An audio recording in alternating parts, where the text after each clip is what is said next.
रात का अंधेरा धीरे धीरे कमरे में गहराने लगा था। बारिश की हल्की हल्की बूंदें खिड़की से टकरा रही थीं और पूरे माहौल में एक अलग सी खुशबू फैली हुई थी। नीले पर्दे हल्की हवा में लहराते हुए कमरे में एक ठंडक घोल रहे थे। बिस्तर पर रिया बैठी थी। किताब उसके हाथ में थी, लेकिन उसका ध्यान कहीं और था। अर्जुन का ख्याल बार बार उसकी सोच में उभर रहा था। अर्जुन ने उसे फोन पर बताया था कि वो जल्दी ही आएगा, लेकिन अब कई घंटे बीत चुके थे। बाहर का मौसम भी उथल पुथल से भरा था और रिया का दिल बेचैन होने लगा। कमरे के अंदर सन्नाटा था, बस बारिश की आवाज सुनाई दे रही थी। अचानक खिड़की पर किसी की परछाई नजर आई। रिया ने चौंकर खिड़की की तरफ देखा, लेकिन कुछ नहीं था। उसने खुद को समझाया कि शायद ये उसका भ्रम था। तभी दरवाजे की धीमी चरमराहट ने उसकी सोचों को झकझोर दिया। दरवाजा धीरे धीरे खुला और अर्जुन अंदर आया। वो पूरी तरह से भीगा हुआ था। सफेद शर्ट उसके बदन से चिपकी हुई थी, बालों से पानी की बूंदें टपक रही थीं। पर आज अर्जुन के चेहरे पर अजीब सी गंभीरता थी। रिया ने उसे देखा और उसकी धड़कनें तेज हो गई, लेकिन अर्जुन की मुस्कुराहट कहीं खो गई थी। उसने बिना कुछ बोले दरवाजा बंद किया और धीरे धीरे रिया की ओर बढ़ने लगा। तुम्हें पता है, अर्जुन ने अचानक कहा, ये बारिश और ये रात दोनों कुछ छुपा रहे हैं।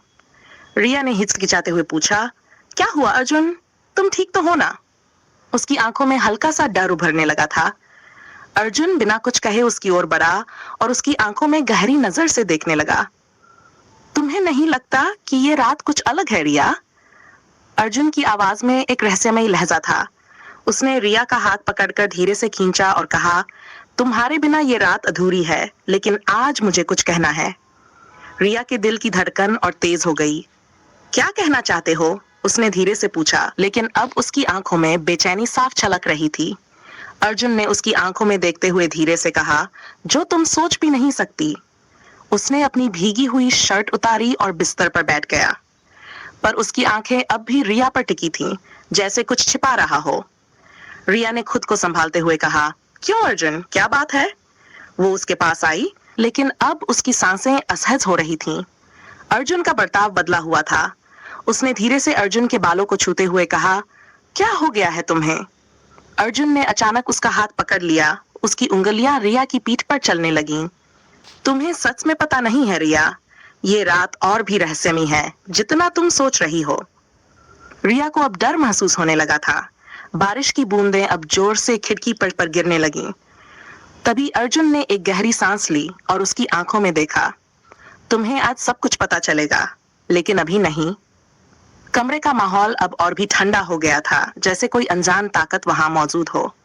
रिया अर्जुन के पास थी, लेकिन उसकी धड़कनें बेकाबू हो चुकी थीं। उसने अर्जुन को कसकर पकड़ा, लेकिन उसके दिल में सवालों की बाढ़ आ चुकी थी। अर्जुन के इस बदले हुए रूप ने उसे घबरा दिया था, लेकिन वो उससे नजरें नहीं हटा पा रही थी। कमरे में हल्की रोशनी थी, लेकिन उनके बीच अब एक सस्पेंस छाया हुआ था।